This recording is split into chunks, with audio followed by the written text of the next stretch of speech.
Hello friends, मैं अंकित कुमार स्वागत करता हूं आपके अपने यूट्यूब चैनल कसुम्या स्टडी पॉइंट में। आज की वीडियो में हम बात करने वाले हैं बीसीजी की, क्योंकि बीसीजी वैक्सीन से हर एग्जाम में जितने भी नर्सिंग कॉम्पिटिटिव के एग्जाम होते हैं 1 से 2 क्वेश्चन पूछे जाते हैं, और जो यूपी के एग्जाम होते हैं उसमें तो 2 से 3 क्वेश्चन भी बीसीजी से पूछे जाते हैं, वैक्सीनेशन से पूछे जाते हैं। तो चलिए शुरू करते हैं आज की क्लास। तो सबसे पहले देख लेते हैं बीसीजी की फुल फॉर्म क्या होती है। तो ये होती है बैसिलाई कैलमेट-ग्यूरिन। आगे बढ़ते हैं। पहला प्रश्न है, बीसीजी वैक्सीन किस बीमारी से बचाव के लिए दी जाती है?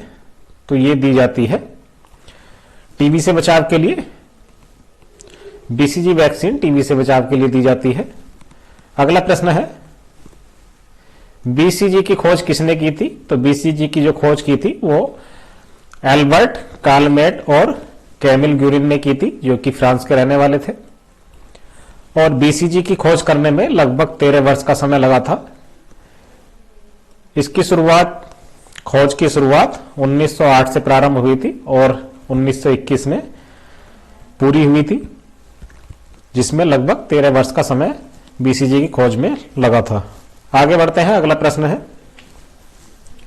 बीसीजी वैक्सीन किस फॉर्म में होती है? तो बीसीजी जो वैक्सीन होती है वो फ्रीज ड्राई वैक्सीन होती है, जो कि पाउडर फॉर्म में होती है। बीसीजी वैक्सीन को किस टेम्परेचर पर स्टोर किया जाता है? ये क्वेश्चन एग्जाम में कई बार पूछा गया है। तो जो स्टोर किया जाता है वो 0 डिग्री सेल्सियस पर किया जाता है।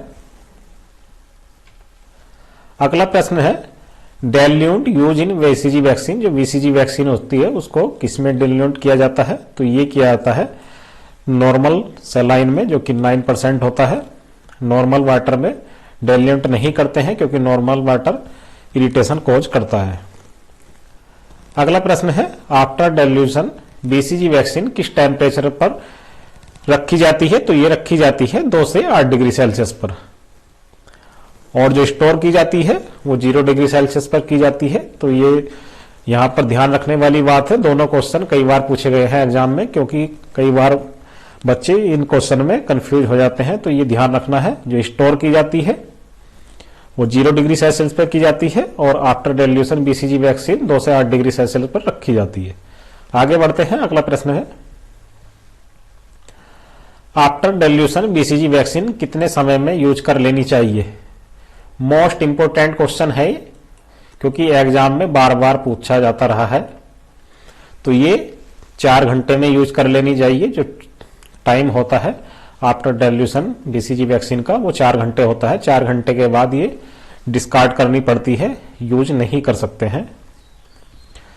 अगला प्रश्न है, बीसीजी वैक्सीन की कितनी डोज होती है? तो बीसीजी वैक्सीन की डोज जो होती है एट बर्थ होती है 0.05 ml एट बर्थ, और अगर आफ्टर 1 मंथ बीसीजी की डोज देते हैं तो ये बढ़ करके 0.1 ml दी जाती है।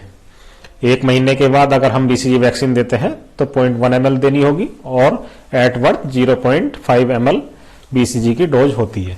आगे बढ़ते हैं, अगले प्रश्न की बात करते हैं। बीसीजी वैक्सीन किस साइड पर लगाई जाती है? तो ये लगाई जाती है लेफ्ट अपर आर्म पर। लेफ्ट डेल्टॉइड मसल्स में बीसीजी की वैक्सीन लगाई जाती है। कई बार मसल्स भी पूछ ली जाती है, तो ये भी यहां पर ध्यान रखना है आपको। लेफ्ट डेल्टॉइड मसल में बीसीजी की वैक्सीन लगाई जाती है। अगला प्रश्न है, बीसीजी वैक्सीन किस रूट से दी जाती है? तो ये रूट भी कई एग्जाम में पूछा गया है। तो बीसीजी की वैक्सीन इंट्राडर्मल रूट के द्वारा दी जाती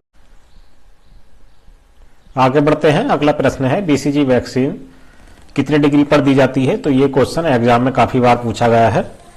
एंगल पूछा गया है बीसीजी वैक्सीन का, किस एंगल पर बीसीजी वैक्सीन दी जाती है? तो ये दी जाती है 10 से 15 डिग्री पर। कुछ महत्वपूर्ण तथ्य जान लेते हैं बीसीजी वैक्सीन से रिलेटेड। यदि बच्चे की उम्र 1 वर्ष से कम है तो मोन टेस्ट कराने की आवश्यकता नहीं होती है, और अगर यदि बच्चे की उम्र 1 वर्ष से अधिक है तभी मोन टेस्ट कराने की आवश्यकता होती है। आगे बढ़ते हैं। बीसीजी वैक्सीन पल्मोनरी टीबी से बचाव नहीं करती है। तो ये भी यहां पर महत्वपूर्ण तथ्य है। जो बीसीजी वैक्सीन होती है वो पल्मोनरी टीबी से बचाव नहीं करती है। बीसीजी वैक्सीन केवल मेनिंजियल टीबी से बचाव करती है। बीसीजी वैक्सीन को स्टेराइल वाटर से डाइल्यूट नहीं करना चाहिए, नहीं किया जाता है, क्योंकि sterile water local irritation cause करता है। इसलिए बीसीजी को 0.9% नॉर्मल सलाइन में डाइल्यूट किया जाता है। तो आज की क्लास हमारी यहीं तक थी। आज की क्लास को हम यहीं समाप्त करते हैं। उम्मीद करता हूं ये क्लास आपको पसंद आई होगी, आपके लिए हेल्पफुल रहेगी। और कृपया कमेंट बॉक्स में जरूर बताएं ये क्लास आपको कैसी लगी। पसंद आई है तो लाइक करें, और डिसलाइक का ऑप्शन भी होता है। अगर आपको लगता है कि इसमें कुछ भी आपके लिए नहीं है तो आप डिसलाइक भी कर सकते हैं। और ज्यादा से ज्यादा शेयर करते रहें, जिससे कि ये क्लास अधिक से अधिक लोगों तक पहुंच सके। जय हिंद, जय भारत।